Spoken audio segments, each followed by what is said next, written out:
Welcome back to Biology in Your Backyard. I'm Mae, And I'm Oscar. and today we're going to be updating you on our plants that we planted in our video, Great Gardens for Kids.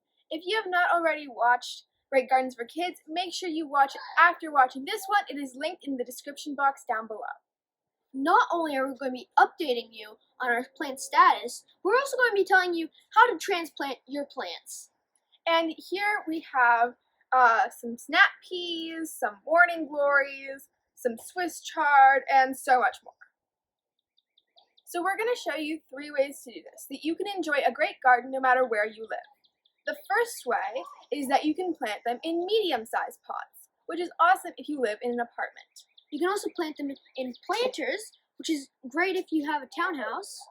Or you can plant them directly in the ground, which is great if you have garden space outside.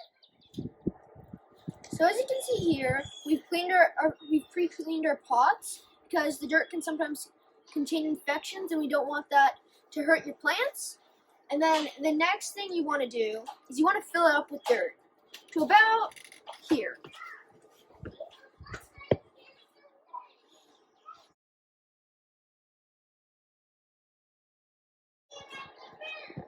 And the next thing you want to do is get your plant.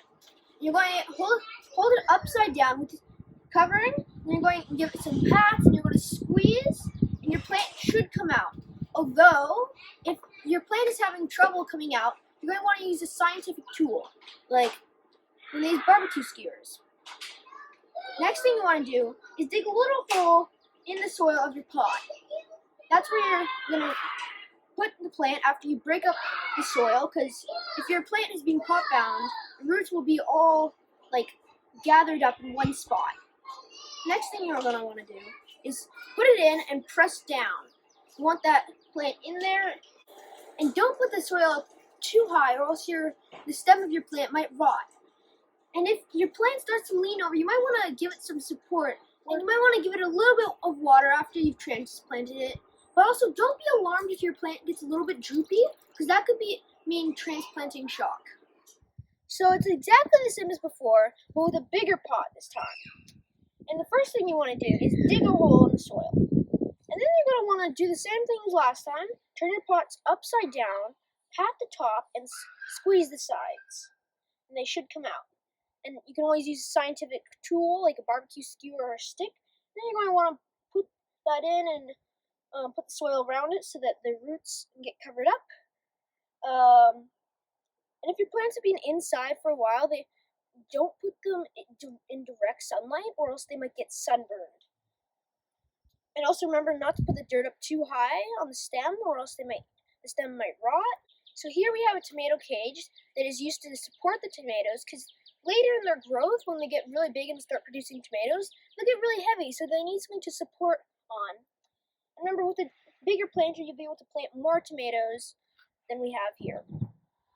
So we're going to be planting straight into the dirt now, and we're going to be planting morning glories. So what you want to do is you really want to dig a hole in the soil, and then basically do the same thing as before with the pots, where you turn them upside down, squeeze the sides, pat the top, and they should come out. Remember to break up the soil a little bit, because if your plant is pot bound, then you want to break up those roots.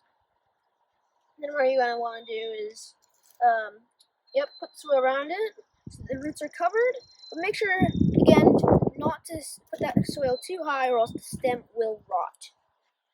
And you see these white things here? These are called trellises. We use them to support our morning glories, because they're typically more viney plants. But another plant, so if you have peas in your garden, they'll also need these trellises to stay upright. Otherwise, they'll fall down. Another thing that's important to do after you're done planting your plants in the soil is to water them. Because you see here, our soil, it's pretty dry, especially after today's heat. So you're going to give it good water, and they'll grow in no time. Alright, so it's time for the nature fact of the day. Do you know what the largest flower garden is called? It's called Keukenhof, located in the Netherlands, and it measures 79 acres. And we hope you enjoyed this video, and tell us in the comments down below how your garden's going. And make sure to subscribe to Biology in Your Backyard.